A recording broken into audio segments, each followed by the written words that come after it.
The crisis of credit, visualized. What is the credit crisis? It's a worldwide financial fiasco involving terms you've probably heard like subprime mortgages, collateralized debt obligations, frozen credit markets, and credit default swaps. Who's affected? Everyone. How did it happen? Here's how. The credit crisis brings two groups of people together, homeowners and investors. Homeowners represent their mortgages, and investors represent their money. These mortgages represent houses, and this money represents large institutions like pension funds, insurance companies, sovereign funds, mutual funds, etc. These groups are brought together through the financial system, a bunch of banks and brokers commonly known as Wall Street. While it may not seem like it, these banks on Wall Street are closely connected to these houses on Main Street. To understand how, let's start at the beginning. Years ago, the investors are sitting on their pile of money, looking for a good investment to turn into more money. Traditionally, they go to the U.S. Federal Reserve, where they buy Treasury bills, believed to be the safest investment. But in the wake of the dot-com bust in September 11th, Federal Reserve Chairman Alan Greenspan lowers interest rates to only 1% to keep the economy strong.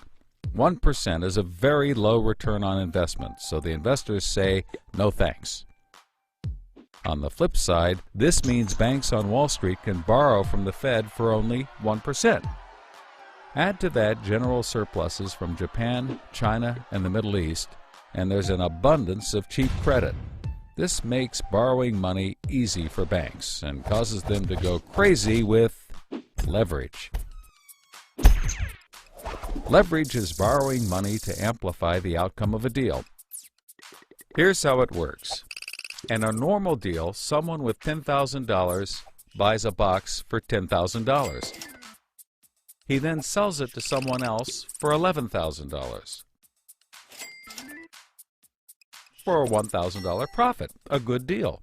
But using leverage, someone with $10,000 would go borrow $990,000 more dollars,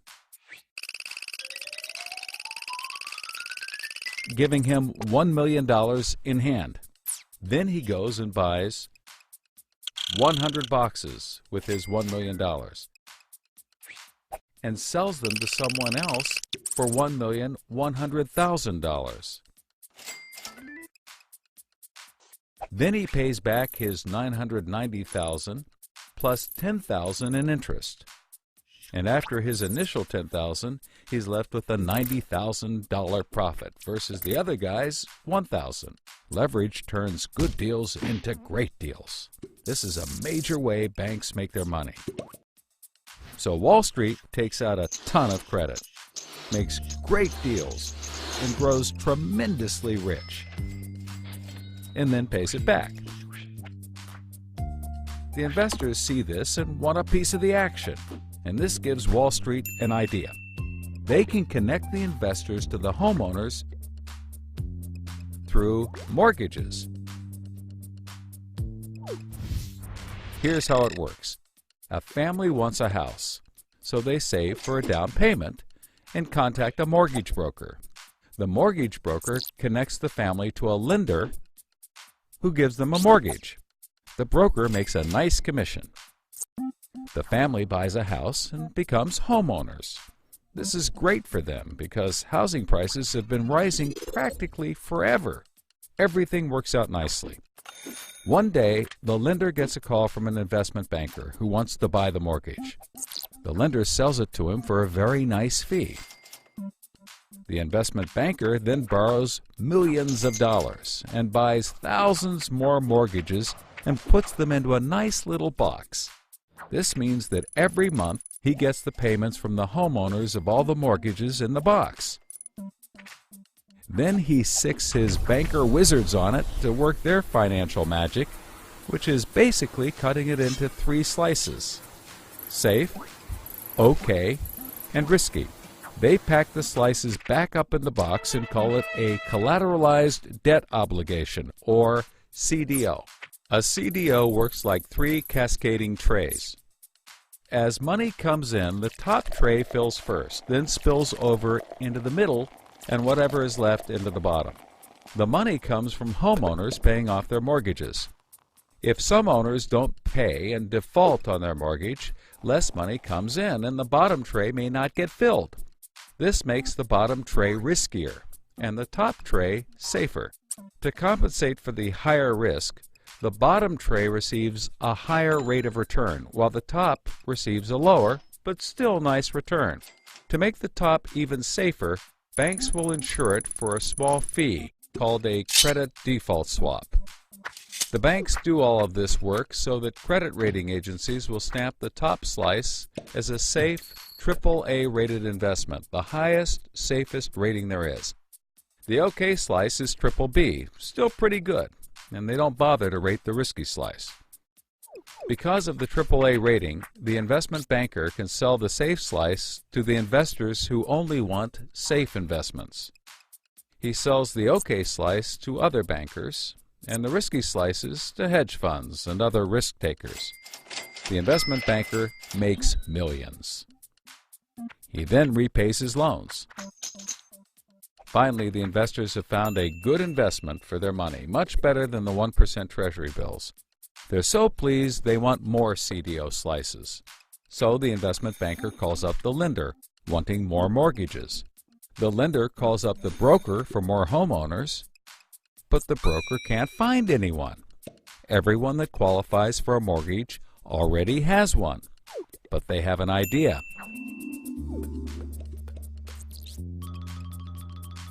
When homeowners default on their mortgage, the lender gets the house, and houses are always increasing in value.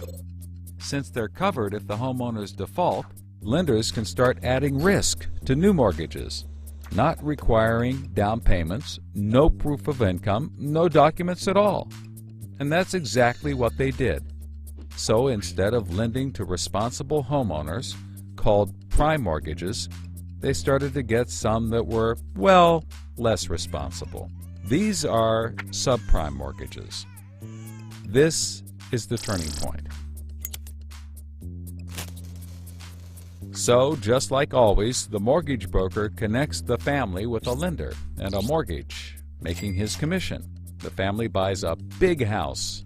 The lender sells the mortgage to the investment banker, who turns it into a CDO and sells slices to the investors and others. This actually works out nicely for everyone and makes them all rich.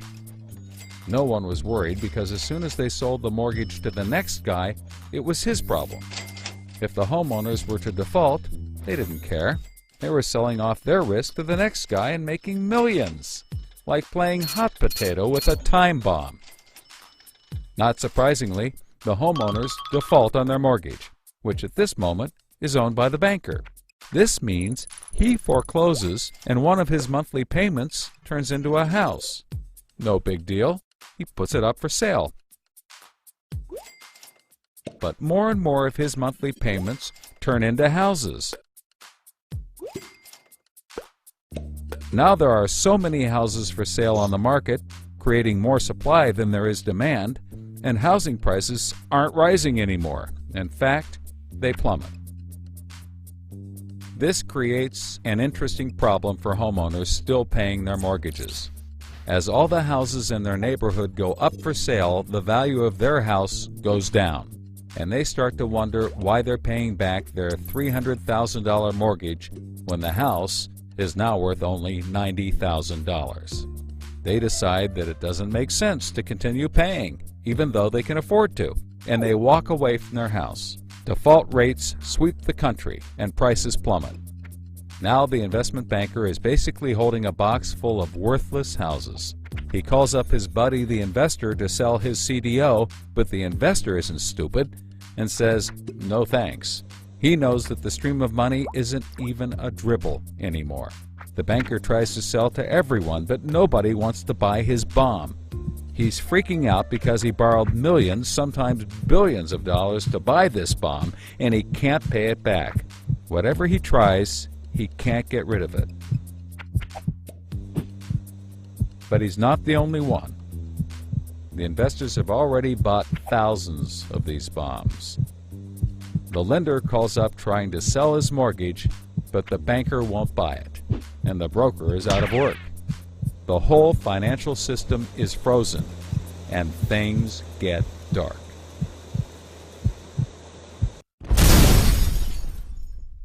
Everybody starts going bankrupt. But that's not all. The investor calls up the homeowner and tells him that his investments are worthless. And you can begin to see how the crisis flows in a cycle. Welcome to the crisis of credit.